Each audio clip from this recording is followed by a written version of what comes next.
नहमदुहु व नसल्ली अला रसूलिल करीम अम्मा बाद फ़अऊज़ु बिल्लाहि मिनश शैतानिर रजीम बिस्मिल्लाहिर रहमानिर रहीम लक़द कान लकुम फ़ी रसूलिल्लाहि उस्वतुन हसनह। ज़मा अज़ीज़ानो दा मुख्तसर नशिस्ते पदी नशिस्त की इस्तासुदरांदे द जनाबी रसूलुल्लाह सल्लल्लाहु अलैहि वसल्लम द यो सुन्नत तज़किरा को आगा सुन्नत दा कि द जनाबी रसूलुल्लाह सल्लल्लाहु अलैहि वसल्लम सुन्नत दाओ आम मामूल दाओ कि हर कार के बाद जनाबी रसूलुल्लाह सल्लल्लाहु अलैहि वसल्लम दखी तरफ न इब्तिदा को और द जनाबी रसूलुल्लाह सल्लल्लाहु अलैहि वसल्लम हर सुन्नत आई की द उम्मत द पारा रहनुमाई मौजूद द उम्मत द पारा पाई की फायदा ज़का अल्लाह रब्बुल इज़्ज़त इरशाद फरमाई लक़द कान लकुम फ़ी रसूलिल्लाहि उस्वतुन हसनह। तासु द पारा द जनाबी रसूलुल्लाह सल्लल्लाहु अलैहि वसल्लम सुन्नत अपना वोलो की उस्वतुन हसनह खिस्ता नमूना नो हर कार की दखी तरफ ना शुरू कवल द सुन्नत और द सबब द रहमत ते सबब द मसरत ते सबब द बरकत। अन अबी अयास सलमत इब्न अमर इब्न अल-अक्वा रज़ियल्लाहु ताला अन्हु हज़रत सलमत इब्न अल-अक्वा रज़ियल्लाहु ताला अन्हु फरमाई अन्ना रजुलन अकल इंद रसूलिल्लाहि सल्लल्लाहु अलैहि वसल्लम बिशिमाली कि नबी करीम सल्लल्लाहु अलैहि वसल्लम पखवा की योजन यो सहाबी अगप गस लास बंदे खुराक को अरब की गस लास बंदे खुराक को वल आम मामूल द खल्क फकाल कुल बियमीनिक। आप सल्लल्लाहु अलैहि वसल्लम मर्दो फरमाए कि बखिलास बंदे खुराक कवा दवतो इल्ला अस्तती सददी ताकत न लरम दाई बतौर तकब्बुर जनाबी रसूलुल्लाह सल्लल्लाहु अलैहि वसल्लम फरमाए दस्तता तद सुन्नत द अपना वोलो ताकत न लरी लिहाजा तब चरी बे ताकत न लरी तब बखिलास बंदे से ओना खोया खैलास बसकार द पारा उजत नक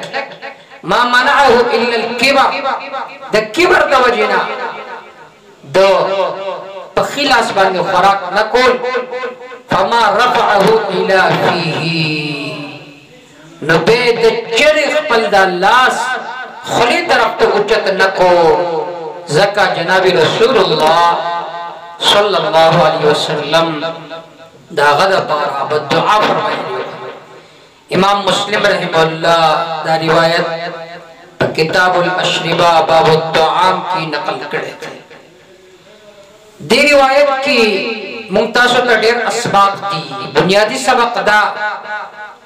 जो सुन्नत यो इंसान ठीक दी बतौर द तकब्बुर दा सबब द ज़वाल ले दा सबब द जनाबी रसूलुल्लाह सल्लल्लाहु अलैहि वसल्लम द बददुआ दारंगी हदीस पाक की राजी इमाम बुखारी रहमहुल्लाह दा रिवायत नकल करे दे कान रसूलुल्लाह सल्लल्लाहु अलैहि वसल्लम युअजिबुहु तयम्मुन फी तनअलिही व तरज्जुलिही व तुहूरिही कि जनाबी रसूलुल्लाह सल्लल्लाहु अलैहि वसल्लम बा खी तरफ ना इब्तिदा को लदाब खखोला फी तनअलिही तरदे पोरी कि जनाबी रसूलुल्लाह सल्लल्लाहु अलैहि वसल्लम बा कला तो कि मंगज वाला लदखी तरफ ना शुरू कोला व तरज्जुलिही جناب رسول الله صلی الله علیه وسلم بچ پیزار پخپو کول اول به خې پیزار پخپو کول زمستاسو بد عادت دا جوړ شوی دی کوم چاله چشي ورکو به پګس لاس ورکو کچانا الو به پګس لاس الو کجمعات دند کیو پګس دند کو حال دا دی خزه ته انسان زی خې خپدي دند کوي خشه چنوي پخي لاس دینوي بچي چنوي پګس لاس دینوي بد زيت چيزي غس خپدي جناب رسول الله صلی الله علیه وسلم معمول سو فی تنعل و ترجل نبی صلی الله علیه وسلم با پیزار پخپو کول اول بی خی پیزار پخپو کول نبی کریم صلی اللہ علیہ وسلم با اودش شروع کول اول بی دخی طرف نشروع کول دینا معلوم شوا کہ جناب رسول اللہ صلی اللہ علیہ وسلم با صبر احتمام کول اب حضرت کو فرمائل کہ سک زمان پر سنت بانی عمل کی داوی مثال سے عن ابی موسیٰ رضی اللہ تعالیٰ عنہ قال رسول اللہ صلی اللہ علیہ وسلم ان مثل ما بعثنی اللہ من الهدى والعلم كمثل غيث اصاب ارضا فكانت منها طائفة طيبة امام بخاری رحم اللہ دا روایت تقل کرے چکل باران راشی پزمک باندې درې قسم ازمکی وي یو هغه ازمکوي چې اوبو ځان ته راجذب کړي دویمه هغه ازمکوي چې اوبه ځان ته راجذب کوي نو اوبه په لپاسه پرتی وي خلک د هغې نه فایده اخلي دریم هغه ازمکوي خوراناکه چې هغه نه اوبه ځان ته راجذب کوي نه په لپاسه قرار نه وي اوبو بلکې هغه اوبو اخوا دیخوا لاړې شي حضرت کو فرمائل زما سنت یو اغ خلق تے چی پخپلا پی عملو کی راجزہ پی تیزانتا یو اغ خلق تے چی پخپلا پی عملو کی نور تم رسی درم اغ خلق تے چی نپی پخپلا عمل کی نی نور تم رسی یو جن حضرت فرمائل کن عالما او متعلما ولا تکن ثالثا فتحلک یا خو عالم جوڑشا یا طالب جوڑشا درم مجوڑے گا ورنہ حلاک بشی جناب رسول اللہ صلی اللہ علیہ وسلم سنت بندے عمل کول پکار دی اور دا سبب دا راحت اور دا سبب دا برکت تے اللہ تعالیٰ دی بدے خبر باندے دا عمل کول توفیق را نصیب کی وما توفیق الا باللہ علیہ توکلت و الیہ انیب